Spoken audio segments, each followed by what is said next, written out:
자, 우리가 예배소서를 이제 시작하게 되는데 지난 1시간에 걸쳐서 이미 말씀을 드렸어요.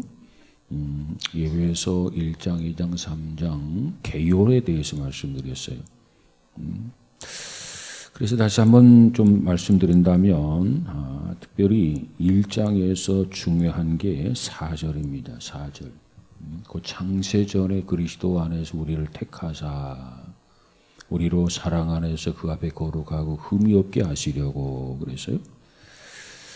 자, 우리는 무엇을 받게 되며 무엇을 소유하게 되는가? 특별히 1장에서는 중요한 것을 다루고 있죠.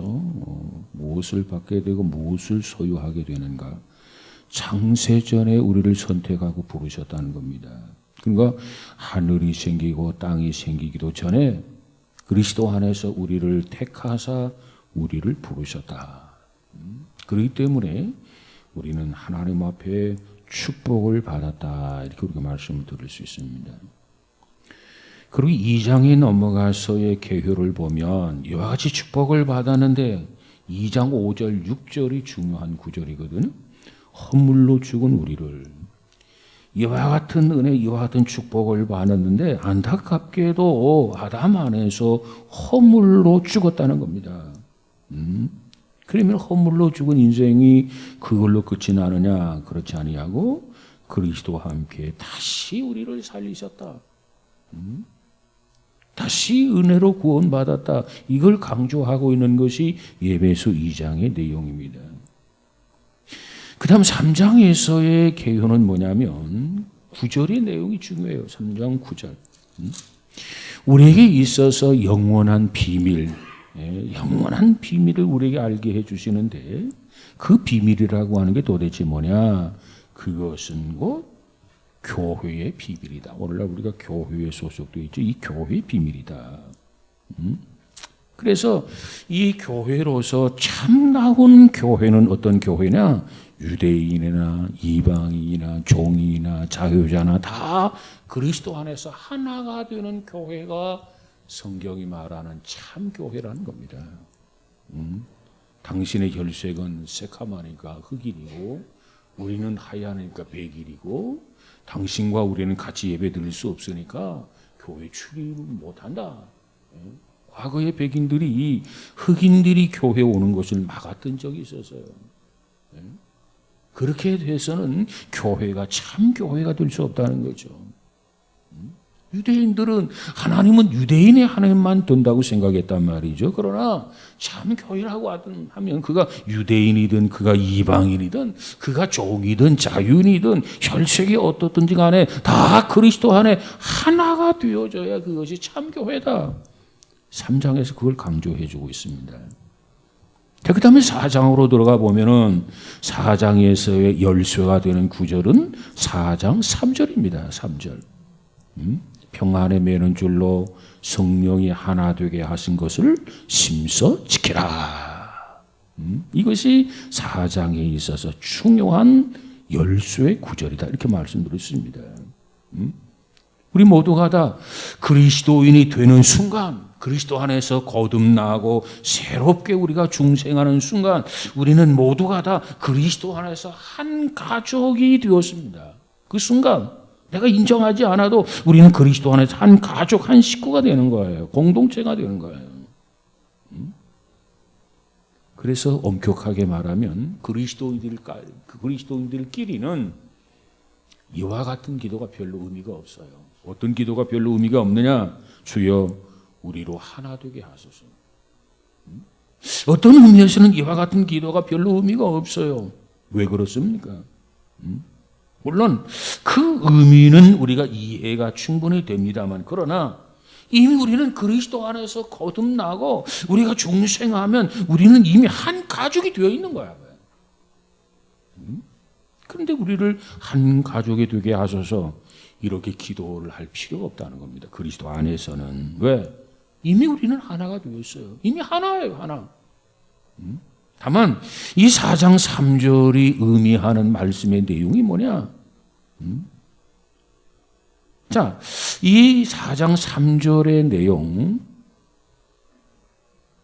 이 내용을 보면 성령이 하나 되게 하신 것을 심써 지키라. 그렇습니다. 한 가족이 되게 하소서가 아니라 이미 하나 되게 하신 우리 하나의 가족, 성령이 하나 되게 하신 것을 심써 지켜라. 하나의 논리의 연속선상에 놓여 있는 그런 말씀입니다. 3장에서는 교회의 비밀이 공개되었어요. 모든 사람들이 다 교회의 한 지체가 된다. 그걸 강조해 주고 있고 4장에 와서는 마땅히 그 하나가 그리스도인들의 문화와 배경 그 모든 것이 다른 그리스도인들과 어떻게 교제하고 어떻게 사귐을 가져야 하는가 그 부분을 언급하고 있다는 겁니다. 그래서 그것을 뭐라고 하느냐 4장에서 굳이 제목을 정한다면 그리스도 안에서의 영적 교제다. 어떻게 교제를 해야 되나? 이미 3장에서는 우리는 한 가족이 되었단 말이에요. 한 가족. 그 한 가족으로서 어떻게 사귀고 어떻게 교제를 해야 되는가? 그것을 4장에서 다루고 있습니다. 그래서 그리스도인들에게 있어서 영적 교제는 어떻게 이루어져 가야 되는가? 그 점을 4장을 통해서 배우게 될 것입니다. 그 다음에 5장에 가서는 5장의 내용이 뭐냐? 제일 중심된 구절이 5장 18절의 내용입니다. 18절. 5장 18절 한번 읽어볼까요? 같이 보십시다. 18절 시작. 죄송합니다. 18절 시작. 술 취하지 말라. 이는 방탕한 것이니 오직 성령으로 충만함을 받으라. 이것이 5장에 있어서 제일 중요한 구절입니다. 중심 구절이 이렇게 말하죠. 오직 성령 충만함을 받으라. 문맥상 성령의 충만함을 받으라고 하는 이 말을 다른 말로 바꾼다고 한다면 어떻게 바꿀 수 있느냐? 아마도 제일 좋은 말은 성령의 지배를 받으라 그런 말이에요. 성령 충만함은 성령의 지배를 받고 사는 거예요. 성령에 그냥 푹 잠겨 있으라는 겁니다. 성령의 풍성한 은혜 속에 거하라는 겁니다. 그러면 성령의 다스림과 성령의 통솔과 성령의 지배를 받게 된다. 그러니까 5장에서의 중요한 내용은 성령 충만한 생활, 다시 말하면 성령의 다스림을 받은 우리들의 생활, 성령의 다스림을 받게 되면 지배를 받게 되면 우리의 생활이 어떤 생활이 되어야 하는가, 그걸 다루고 있는 것이 5장의 내용입니다. 그러면서 과거에 우리는 어떻게 살았는데 이제는 그리스도인이 되었으니까 이제는 어떻게 살아야 할 것인가? 이렇게 대조적으로 설명하면서 우리에게 교훈하고 있는 것이 5장의 내용입니다. 그 5장이 좀 더 구체적으로 살펴본다고 한다면 너희가 전에는 어둠이었더니 이제는 주 안에서 빛이라. 5장 8절입니다. 5장 8절 한번 읽어볼까요? 5장 8절 시작. 너희가 전에는 어둠이더니 이제는 주 안에서 빛이라. 빛의 자녀들처럼 행하라. 물론 전에는 어둠이었어요. 어둠의 자녀처럼 살았단 말이죠. 그러나 이제는 거듭났어요. 이제는 중생했어요. 이제는 빛의 자녀예요. 그렇다면 거듭난 사람답게 살아야 되고 빛의 자녀라고 하다면 빛의 자녀답게 살아야 되는 거 아닌가? 그래서 전과 이제를 비교해 가면서 어떻게 살아야 할 것인가? 대조를 이루고 있는 것이 5장의 내용입니다. 자, 전에는 어둠의 자녀로서 살았는데 거듭났다고 하면서 계속해서 어둠의 자녀처럼 살아가면 안 된다는 거죠. 이제는 변화된 것처럼, 이제는 거듭난 것처럼, 이제는 하나님의 자녀가 된 것처럼 그리스도 안에서 새로워지는 삶을 살아야 된다. 그래서 뭘 강조하냐면 어둠과 빛을 분명하게 대조시켜 줍니다. 어둠과 빛이 같을 수가 없잖아요. 완전히 다르잖아요. 낮과 밤, 어둠과 빛. 특별히 3절 이하에 가서 보니까 뭘 강조하고 있느냐면 전에 어둠의 자녀로 살았을 때는 어떻게 생활을 했는가? 내가 그리스도를 알기 전에 나의 삶은 어떤 삶이었는가? 그것을 다루고 있어요. 3절 이하에 보면은. 자, 3절, 5장 3절 한번 가볼까요? 시작. 음행과 온갖 더러운 것과 탐욕은 너희 중에서 그 이름조차도 부르지 말라. 이런 성도에게 마땅한 거 아니라. 이름조차도 부르지 말라는 겁니다. 왜? 하나님의 자녀로서 거듭나서 그리스도인이란 말이에요. 그런데 그 옛날처럼 다시 돌아가서는 되겠는가? 그러나 이제는 그리스도 안에서 거듭나서 새로워졌어요. 그래서 이제는 성령으로 충만한 삶을 살아야 된다는 겁니다. 그러면 성령으로 충만한 삶을 살게 되면 어떻게 사는 것이 성령의 충만한 삶을 사는 거냐? 5장 19절을 한번 가봅시다. 5장 19절 시작. 시와 찬송과 신령한 노래들로 서로 화답하며 너희의 마음으로 주께 노래하며 찬송하며 그랬어요. 뿐만 아니라 20절 가서 20절 21절까지 시작. 범사에 우리 주 예수 그리스도의 이름으로 항상 아버지 하나님께 감사하며 그리스도를 경외함으로 피차 복종하라. 사실 거듭나지 않은 사람에게 그리스도 안에서 피차 복종하라, 이거 하나만한 소리예요. 복종할 리가 없어요.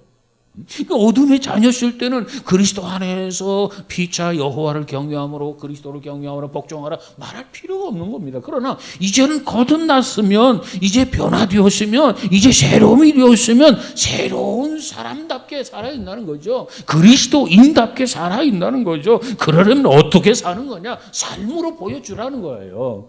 시와 찬미와 신령한 노래로 서로 화답하며 너희의 마음으로 주께 노래하며 찬송하며 범사에 우리 주 예수 그리스도의 이름으로 항상 아버지 하나님께 감사하며 그리스도를 경외함으로 피차 복종하라.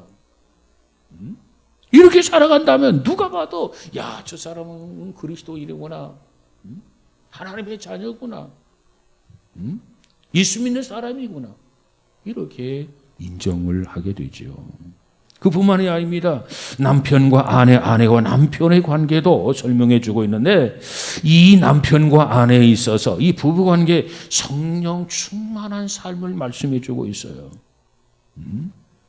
정말 이 부부로서 성령 충만하면 어떻게 사는 거냐? 22절에 아내들이여 자기 남편에게 복종하기를 주께 하도다라. 성령 충만함을 받고 거듭나고 새로워지고 그리스도인이 온전히 된 사람에게 이 교훈이 필요한 것이지, 그렇지 않은 이 사람에게 아내들이여 남편에게 복종을 말할 필요가 없는 거예요. 그러나 너가 성령 충만하다고 한다면, 성령의 지배를 받고 산다면, 온전한 그리스도인이 되었다고 한다면 아내로서 남편에게 복종하기를 주께 하듯 하라. 그래야 거듭난 사람이라는 거죠. 그래야 새로운 그리스도인이라는 거예요. 역시 또 설명하기를 남편들아 아내 사랑하기를 그리스도께서 교회를 사랑하시고 교회를 위하여 자신을 주심같이 하라. 그리스도가 교회를 위해서 자기 모든 걸 다 주셨잖아요. 생명까지 주셨잖아요. 그와 같이 남편들아 아내 사랑하기를 주께서 교회를 사랑하고 목숨을 주신 것처럼 남편은 아내를 사랑하고 끔찍하게 여기라는 거예요. 그래서 이 5장에서 5장을 제목을 정한다면 그리스도 안에서의 건강한 영적인 생활이라, 이렇게 제목을 붙일 수 있을 겁니다. 자, 그 다음에 6장에 가서 보면 6장의 개요를 잠깐 말씀을 드리면, 이제는 하나님의 전신갑주를 입으라는 겁니다. 성령 충만함을 받았으면 그걸로 끝나는 게 아니라 이건 계속적으로 지속성이 있어야 된단 말이죠. 어제 성령 충만함을 받았으면 오늘 성령 충만함을 받아야 되고, 오늘 충만함을 받았으면 내일 또 모레도 금년에도 젊었을 때 부름을 받고, 이제 작년 때 부름을 받고, 노년 때도 부름을 받고, 하나님 앞에 부름 받는 그 순간까지 우리는 성령 충만함을 받아야 된다는 겁니다. 왜? 마귀의 타겟가 되기 때문에, 공격의 대상이 되기 때문에 그래요. 그러면 어떻게 해야 되느냐? 전신갑주를 입으라는 겁니다. 전신갑주. 이는 악한 날에 너희가 능히 대적하고 모든 일을 행한 후에 서기 위함이라. 오늘 보면 5장, 6장 13절의 내용이죠. 13절 내용. 전신갑주를 취하라. 이는 악한 날에 너희가 등에 대적하고 모든 일을 행한 후에 서기 위함이라. 우리가 이 영적 전쟁에서 전신갑주를 입지 아니하고는 이 어둠의 세력과 이 마귀와 싸워서 이길 수가 없단 말이에요. 이 전신갑주를 입으라는 겁니다. 무장하라는 겁니다. 그래서 마귀를 등이 대적하고 승리해서 주님 앞에 당당하게 설 수 있도록 하라는 거예요. 오늘 우리 그리스도인들은 영적인 전쟁터에 놓여 있다. 이걸 우리가 늘 인식해야 됩니다. 그래서 성경은 뭐라고 말합니까? 깨어 있으라고 하는 거예요. 왜? 영적인 전쟁을 치르고 있는 이 상황에서 졸며 잘새 언제 목이 잘려질는지 몰라요. 그래서 깨어 있으라. 경성하라 말이에요. 왜? 영적인 전쟁터니까 눈 깜짝할 사이에 목숨을 잃을 수도 있다는 거죠. 그래서 그럼 영적인 전쟁터 우리의 싸움의 대상이 누구냐? 오늘 본문 6장 12절을 한번 가볼까요? 12절 시작. 우리의 씨름은 혈과 육을 상대하는 것이 아니라 통치자들과 권세들과 이 어둠의 세상 주관자들과 하늘에 있는 악한 영들을 상대함이라. 우리 영적 싸움에서 우리의 대적이 누구인가를 설명해 주고 있어요. 12절에서. 자, 그러면 우리의 대적을 알았어요. 이 대적과 싸워서 이겨야 되겠어요. 승리해야 되겠어요. 그러려면 어찌해야 되는가? 전신갑주를 입으라는 겁니다. 그래야 능히 악한 영들을 대적하면서 든든하게 설 수 있다는 거예요.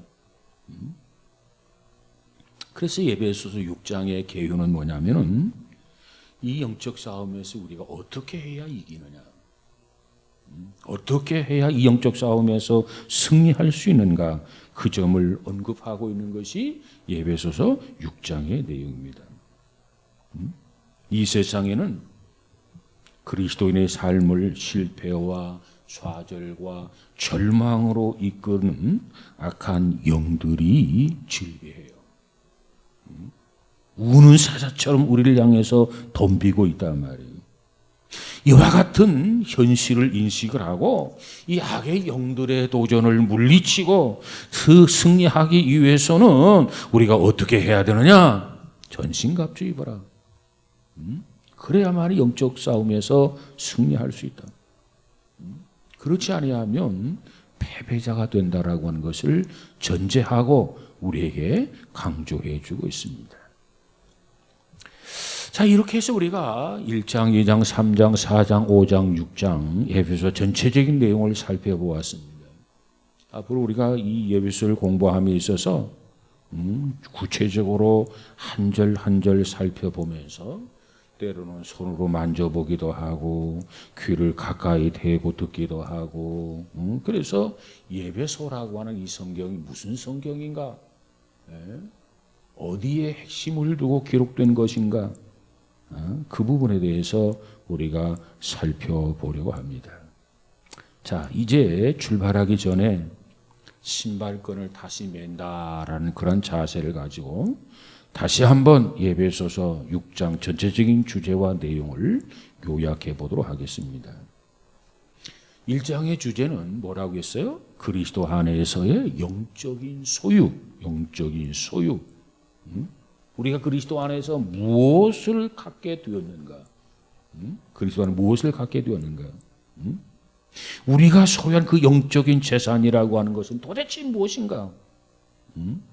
그걸 강조해 주고 있는 것이 1장의 내용입니다. 우리 그리스도인들에게는 영적인 소유물이 있어요. 그 소유물이 뭐냐는 거예요. 그걸 다루고 있는 것이 1장이고, 그 다음 2장의 주제는 오늘 그리스도 안에서 우리들의 한 사람 한 사람의 영적인 위치, 영적인 위치. 우리가 그리스도 안에서 어떠한 영적인 위치를 갖게 되었는가? 영적인 위치, 이걸 강조하고 있는 것이 2장이고, 3장은 그리스도 안에서 우리 모두가 다 영적인 공동체라는 겁니다. 공동체. 바로 영적인 공동체라고 하는 것은 교회를 의미하는 거죠. 교회. 그래서 이 3장에서 이 교회론, 오늘날 기독교의 교회로는 바로 에베소서에서 그리고 그 중에서도 3장에서 이 교회로를 언급하고 있습니다. 다시 말씀드리면 이 교회로는 이미 말씀드렸죠. 배운 자나 배우지 못한 자나, 유대인이나 이방인이나, 어린 자나 나이 많은 자나, 종이나 자유자나 하나라는 거예요. 교회 밖에서는 뭐 유대인이 따로 있고 이방인이 따로 있죠. 교회 밖에서는 뭐 주인이 따로 있고 종이 따로 있고 있죠. 그러나 교회 안에서는 그런 거 저런 거 없다는 거, 모두가 하나라는 겁니다. 이것이 영적 가족, 영적 공동체라는 거예요. 그것을 3장에서 다루기 때문에 이 3장에서는 곧 오늘날 개신교회 교회론의 근거를 두고 있는 것이 에베소 3장이다. 이렇게 말씀드릴 수 있습니다. 그럼 4장에 가서 보니까 그러면 그와 같은 영적인 공동체를 이루었어요. 유대인이나 이방인이나 배운 자나 못 배운 자나 뭐 로마인이나 뭐 유대인이나 이거 모두가 다 하나인데, 그럼 하나인데 그걸로 끝나면 안 돼. 하나로서 끊임없이 서로 교제를 해야 된다는 겁니다. 끼리끼리만이 아니라 교회 안에서는 모두 한 형제요, 한 자매라는 거예요. 얼굴색이 달라도. 백인이나 황인종이나 흑인이나 모두가 하나라는 겁니다. 말로만 하나라는 게 아니라 주님 안에서는 차별 없이 서로 대화하고 서로 교제하고 서로 교회 안에서는 사귐이 있어야 된다는 거예요. 끼리끼리 모여가지고 수덕수덕 하는 건 교회가 아니에요. 참 교회가 아닙니다. 성경이 말하는 교회는 그런 교회가 아니에요. 비록 교회 밖에서는 신분이 달라서 종이 따로 있고 주인이 따로 있을런지 몰라도 교회 안에서는 모두가 다 그리스도 안에서 한 형제와 자매라는 겁니다. 그런 자세를 가지고 사귐을 가지고 교제를 해야지 교회 안에서조차 끼리끼리 바벌을 만들고, 이건 비성서적이고 근거가 없는 교회입니다. 에베소 3장을 근거로 한 교회라고 한다면 서로의 담도를 헐어버리고 그리스도 안에서 한 가족임을 고백하면서 주께서 하나 되게 하신 것 우리 모두가 심써 지켜나가게 하옵소서, 이런 기도가 필요하단 말이에요. 그리고 5장에 가서는 이제는 그리스도 안에서 영적인 생활, 어떻게 사는 것이 그리스도인답게 사는 거냐, 어떻게 사는 것이 우리 그리스도인으로서 인간관계를 건강하게 할 수 있는 거냐, 그것을 교훈하고 있는 것이 5장의 내용입니다.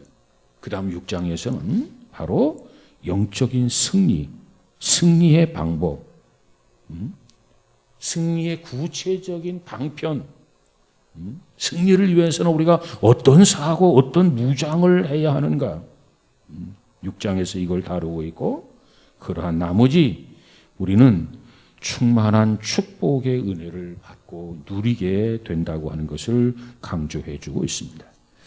자, 이것이 에베소 전체적인 내용입니다. 앞으로 우리가 계속해서 공부하게 될 터인데, 자, 다시 한번 말씀드리면 에베소서의 기자는 누구냐? 사도 바울입니다. 근데 자기 자신을 소개하면서 바울이 1장에서 뭘 가르치고 있습니까? 1장 1절에 가서 보니까 하나님의 뜻으로 말미암아 그랬어요. 이 바울의 서신인데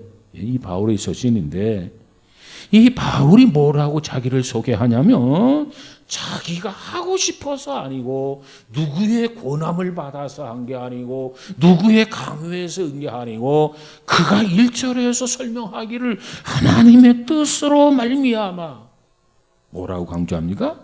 그리스도 예수의 사도된 자라.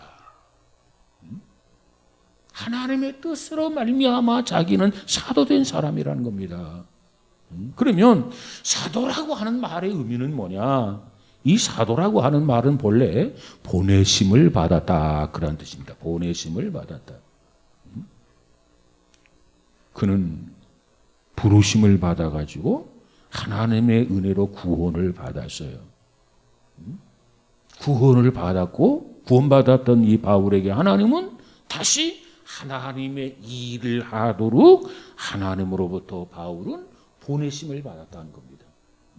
그러니까 택함을 받았고 부르심을 받아서 바울이 사도가 됐단 말이에요. 그 사도가 되었는데 하나님께서는 다시 이 사도된 바울을 다시 파송했다는 거예요. 보내심을 받았다는 겁니다.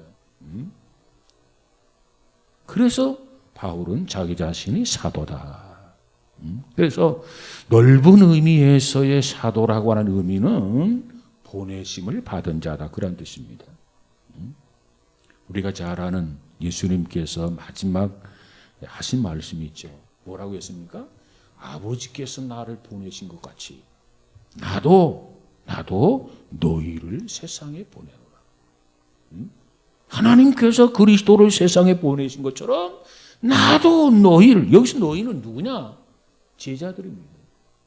3년 동안 훈련을 시키고 연단을 시켰던 그 제자를 향해서 말하기를 아버지께서 세상에 나를 보내신 것처럼 나도 너희를 세상에 보낸다. 그러면서 제자들을 세상에 파송하신 분이 바로 예수님이라는 겁니다.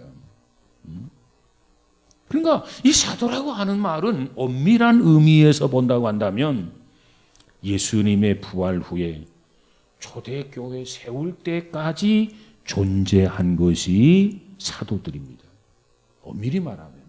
그러나 좀 더 이 사도라고 하는 의미를 넓혀본다고 한다면 넓은 의미에서의 사도는 예수님이 부활 후에 초대교회 세울 때까지 뿐만 아니라 넓은 의미에서는 온 그리스도인들, 이 땅의 모든 그리스도인들 전체를 넓은 의미에서는 사도라, 이렇게 말할 수 있습니다. 왜? 사도행전 1장 8절에 가서 보니까 주님이 뭐라고 말합니까? 이 성령이 너희에게 임하시면 너희가 권능을 받고 예루살렘과 유대와 사마리아 땅끝까지 이르러 나의 증인이 되라, 그랬단 말이에요. 주님께서 분명히 땅끝까지 나의 증인이 되라, 세상을 향해서 우리로 하여금 가라는 겁니다. 주께서 우리를 보내시는 거예요. 그렇기 때문에 넓은 의미에서 보면 우리 모두가 다 사도라는 거예요. 좁은 의미에서 보면 예수님의 12 제자를 사도라고 말할 수 있지만 넓은 의미에서는 그리스도를 믿는 사람이라면, 그리스도인이라면, 성도라면 누구든지 다 사도라고 이렇게 말할 수 있습니다. 바울은 그런데 자기가 사도된 것이 자기의 지혜로 된 게 아니고 자기의 결단으로 된 게 아니고 누구의 충고에 의해서 자기가 사도된 것이 아니라 하나님의 뜻으로 말미암아 자기 자신이 사도가 되었다는 거예요. 하나님의 뜻이라는 거예요. 그 사실에 대해서 바울은 확신해 가지고 있어요. 내가 사도가 된 것은 내가 선택해서 된 게 아니다. 내 지혜로 된 게 아니다. 나의 단순한 생각, 결단으로 된 게 아니다. 하나님의 뜻으로 의해서 내가 사도가 됐다. 이 부분에 대해서 확신하고 있단 말이에요. 이와 같은 비슷한 내용을 우리는 갈라디아서 서두에서도 찾아볼 수 있어요. 갈라디아. 예배소뿐만 아니라 이 갈라디아서 1장 1절에 가서 보니까 바울이 이렇게 얘기하고 있죠. 사도들에게서 난 것도 아니요 사람으로 말미암은 것도 아니요 오직 예수 그리스도와 및 죽은 자 가운데서 그리스도를 살리신 하나님의 아버지로 말미암아, 하나님 아버지로 말미암아 사도된 나 바울은, 그만큼 이 바울은 하나님께서 이 바울의 마음을 확실하게 강력하게 사로잡고 있는 거예요. 왜? 그만큼 바울은 확신을 가지고 있어요. 예를 들어서 자기가 하고 싶어서 일을 한다 그러면 하기 싫으면 그만두면 되는 거죠. 왜? 하고 싶어서 자원해서 있기 때문에 하기 싫으면 그만두면 되는 거야. 근데 하나님의 뜻으로의 말미암아 하나님의 뜻에 의해서 사도가 되어서, 그러면 자기가 하고 싶다고 해서 그만둘 수 있는, 안 돼요. 하나님이 허락하면 모르거니와 너 그만둬라, 하나님이 그러면 모르거니와 하나님의 뜻으로 시작한 이 사도의 일을 자기 생각, 자기 감정, 자기 판단으로 그만둘 수 없는 거라는 거죠. 하나님이 그만해라, 이제는 됐다, 그 정도면 됐다. 만류하면 모르거니와 그렇지 않은 이상 멈출 수 없는 것이 사도들의 그 업무 사역입니다. 그래서 이 바울은 에베소서를 통해서도 바로 하나님의 뜻으로 말미암아 내가 사도가 되었다 이거 강조하고 있지만은 갈라디아서도 그가 사도가 된 것은 하나님 아버지로 말미암아 사도가 됐다 이것을 강조해 주고 있어요. 그렇습니다. 에베소서의 수신자는 누구냐? 에베소 교회의 성도들입니다. 발신자는 누구냐? 사도 바울입니다. 그래서 바울이 에베소 교회 성도들을 향해서 조심스럽게 이와 같이 교훈을 주고 있는 것이 에베소서의 내용입니다. 자, 그런데 현대적 교회의 경향, 하나님 앞에 부름받은 사람들에 대해서 높은 교육의 수준을 강조하는 쪽으로 흐르고 있는 그런 현상. 어찌 보면 지도자의 수준을 향상시킨다고 하는 점은 그런 측면에서는 바람직한 일이 아닐 수 없습니다. 그런 측면을 보면 당연한 일인데 그러나 그와 같은 경향이 가져올 수 있는 위험스러움도 없지 않아 있다는 거예요. 그런 경향이 가져올 수 있는 위험스러움이라는 게 도대체 뭐냐?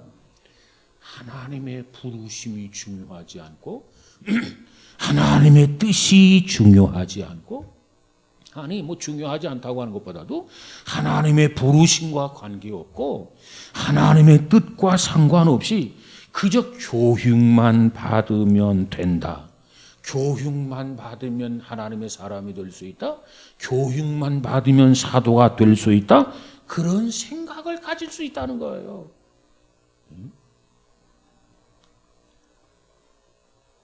물론 교육도 중요하다니까요.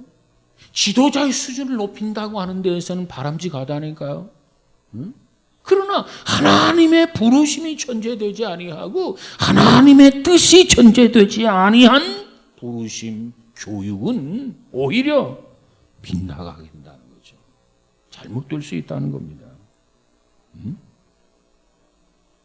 물론 하나님 앞에 부름을 받은 사람이 좀 더 큰 일을 감당하기 위해서 또 그 부름받은 그 일에 대해서 준비하기 위해서 교육을 받고 훈련을 받고 수련을 받는다? 그건 뭐 필요한 겁니다. 중요한 거죠.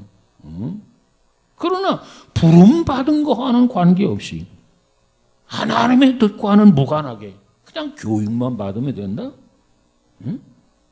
그거 아니라는 거예요. 이게 뒤바뀌면 안 된다는 겁니다. 그래서 바울이 강조하고 있는 것은 오늘 1장 1절 서두에서 제일 먼저 언급하고 있는 것이 나는 하나님의 뜻으로 말미암아 그리스도 예수의 사도되었다. 하나님의 뜻으로 말미암아. 자기 자신이 사도가 된 것은 단순한 학문에 의해서 사도가 된 게 아니라는 거죠. 많은 사람들이 나에게 권유해서 내가 사도가 된 것이 아니라는 거죠. 하나님의 뜻 때문에 내가 사도가 되었다. 그래서 부름을 받았다. 그리고 보내심을 받았다. 그래서 그 사명을 위해서 나는 지금 이 사명을 감당하고 있는데 역시 그 사역의 일부분 지금 에베소 교회 성도들을 향해서 글을 쓰고 있는 겁니다. 여러분 우리에게는 무엇보다도 신앙인에게는 확신이 필요합니다. 확신이 없으면 안 돼요. 아무것도 못해요. 살아도 주를 위해 살고 죽어도 주를 위해 죽는다? 확신이 없이 어떻게 그렇게 살아갈 수 있겠습니까? 정말 확신이 있다고 한다면 정말 내가 살아도 주를 위해서 살고 죽어도 주를 위해 죽겠습니다. 어차피 사람은 한 번 나서 한 번 죽는 거 아닙니까? 어차피 죽는 거 무의미하게 죽는 것보다도 주의 일 하다가 죽는 것이 옳지 않겠습니까? 이런 당당한 사고와 더불어서 이것이 우리의 믿음이 되어야 되고 우리의 확신이 되어야 됩니다. 그럴 때 내가 사람을 기쁘게 하려 하나님을 기쁘게 하려 하나님을 기쁘게 하는 성도가 될 수 있고 직분자가 될 수 있고 하도가 될 수 있다라고 하는 겁니다. 그것을 확신을 주기 위해서 바울은 먼저 이와 같이 자기 자신을 그처럼 소개합니다. 내가 만약 교육을 받아서 사도가 됐다 그러면 그저 이 에베소 교인들에 대한 하나님의 뜻이 중요하지 않지요. 하나님의 부르심이 중요하지 않죠. 너희들은 나한테 일정한 코스워 한 달이라든가 6주라든가 8주 교육을 받으면 너희들은 사도가 될 수 있어. 내가 수료증을 주마 이런 식으로 접근할 수 있겠지만, 그러나 가장 중요한 것이 하나님의 뜻, 하나님의 기쁘심이 중요하다는 겁니다. 그래서 바울은 이렇게 예배소서를 시작하고 있는데, 아무쪼록 이제 다음 시간부터는 그 내용을 하나하나 좀 살펴보려고 합니다. 우리 그리스도인이 됐다면 1장에서 우리가 소유한 게 무언가, 그리스도인들이 소유한 게 있어요. 이걸 알아야 돼.